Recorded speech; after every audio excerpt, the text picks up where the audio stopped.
Assalamualaikum warahmatullahi wabarakatuh. Perkenalkan, nama saya Dimas Al-Aziz dari program studi pendidikan bisnis dengan NIM 17076220069. Yang terhormat kepada Bapak Dr. Hafidin MPD dan Ibu Rahma Novianti SPD MPD. Di sini saya akan membuat video serta menjelaskan mengenai tugas UTS, yaitu landasan teknologi dalam pengembangan ilmu dan praktik pendidikan. Di sini dibagi menjadi 6 bagian pokok.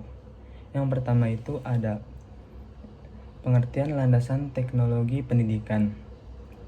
Di sini teknologi pendidikan adalah studi etis penerapan teori dan praktik terbaik untuk meningkatkan pengetahuan dan meningkatkan kemampuan dan kinerja melalui strategi, manajemen, dan implementasi pembelajaran dan sumber belajar. Di sini sendiri mempunyai 5 sejarah. Yang pertama, pada tahun 1920, pembelajaran visual berfokus pada media dalam mempresentasikan pembelajaran. Pada yang kedua, pada tahun 1950, kesempatan untuk memeriksa dan melihat masalah pendidikan serta menguji dalam menentukan solusinya. Yang ketiga, pada tahun 1977, proses analisis yang terintegrasi dan kompleks untuk memecahkan masalah dalam semua aspek pembelajaran manusia. Yang keempat, pada tahun 1994, teknologi pedagogis adalah praktik merancang, mengembangkan, menggunakan, mengelola, dan mengevaluasi proses dan sumber pembelajaran. Yang kelima, pada tahun 2008, percepatan pembelajaran dan tingkat kinerja dengan membuat, menggunakan, dan mengelola proses teknisnya. Selanjutnya masuk ke poin kedua, yaitu perkembangan teknologi pendidikan. Perkembangan teknologi pendidikan adalah suatu hal yang tidak bisa dihindari oleh seluruh manusia. Sebuah perkembangan bisa memberikan dampak positif ataupun dampak yang negatif. Banyak hal-hal yang mulai berkembang sekarang ini. Salah satunya adalah teknologi. Perkembangan teknologi kita bisa dilihat menggunakan smartphone. Nah, salah satu dampak positifnya adalah perkembangan teknologi dalam kegiatan pendidikan atau belajar mengajar. Di sini ada 5 revolusi dalam perkembangan teknologi. Revolusi yang pertama adalah orang tua tidak mampu mendidik anaknya sendiri, sehingga orang tua itu menyerahkan kepada pendidikannya kepada guru di sekolah. Yang revolusi kedua, pengaplikasian pembelajaran secara verbal atau tertulis dari guru. Revolusi ketiga adalah penemuan mesin cetak, memungkinkan penyebaran informasi numerik dalam bentuk buku cetak atau media cetak lainnya. Revolusi keempat, perangkat elektronik digunakan dalam kegiatan pembelajaran. Dan yang terakhir adalah revolusi kelima. Periode ini adalah dimulai dengan penerapan teknologi informasi dan komunikasi. Proses pembelajaran dengan menggunakan teknologi komputer, handphone, dan internet untuk meningkatkan kualitas kegiatan pembelajaran. Yang ketiga itu poinnya, kegunaan teknologi pendidikan. Di sini mempunyai 6 poin tersendiri. Yang pertama itu akses belajar mudah, di mana peserta didik dapat mengakses melalui internet atau gawai melalui jarak jauh. Yang kedua, meningkatkan informasi. Sebagaimana kita ketahui, teknologi itu sangat luas, menjadikan peserta didik dapat mengakses informasi tidak hanya bersumber dari guru.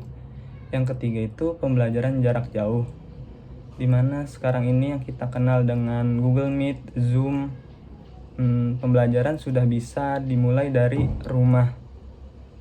Yang keempat itu media pembelajaran yang disediakan lebih menarik.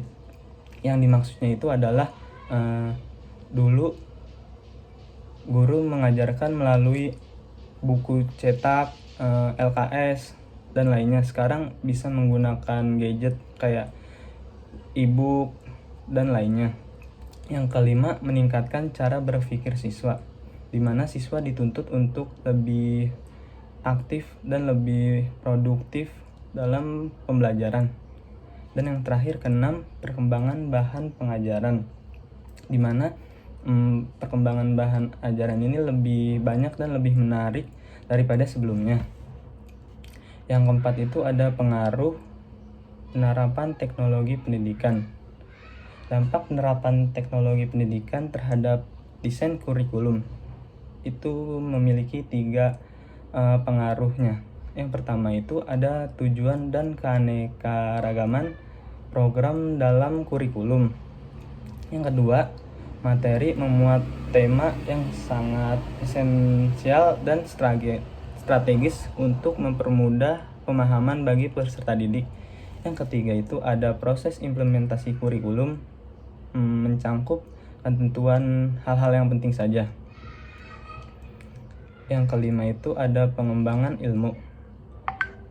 Ada beberapa landasan untuk mencapai keterampilan sebagai sumber daya manusia agar dapat menggunakan pengembangan dan menguasai ilmu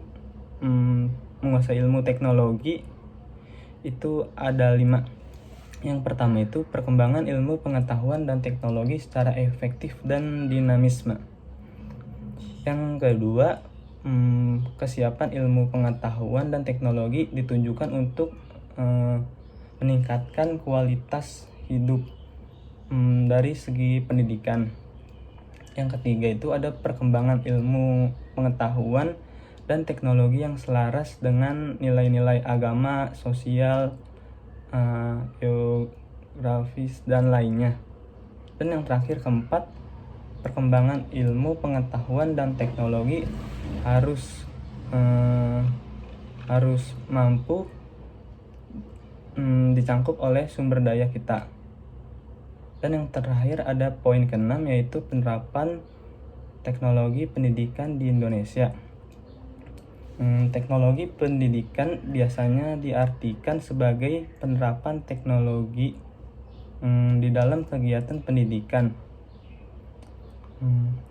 Suatu proses paling penting adalah proses integrasi antara orang, ide, organisasi, dan cara pengaplikasiannya. Dengan adanya asumsi tersebut, maka teknologi pendidikan merupakan pendekatan yang logis, sistematis, dan ilmiah terhadap kegiatan pendidikan dalam pengajaran. Selanjutnya, teknologi pendidikan ini sebagai penerapan yang dimana di dalamnya kegiatan pendidikan. Suatu proses yang terpusat adalah bagaimana orang menentukan ide, gagasan, dan alatnya. Contohnya itu sebagaimana belakangan ini pandemi, di mana orang melakukan pekerjaan dari rumah, belajar dari rumah. Itu kita didesak dengan adanya pandemi, sehingga kita harus lebih tanggap dalam mengelola teknologi di dalam kehidupan sehari-hari. Ini merupakan penerapan teknologi yang dapat memberi contoh pendidikan di Indonesia. Kurang lebihnya mohon maaf. Assalamualaikum warahmatullahi wabarakatuh.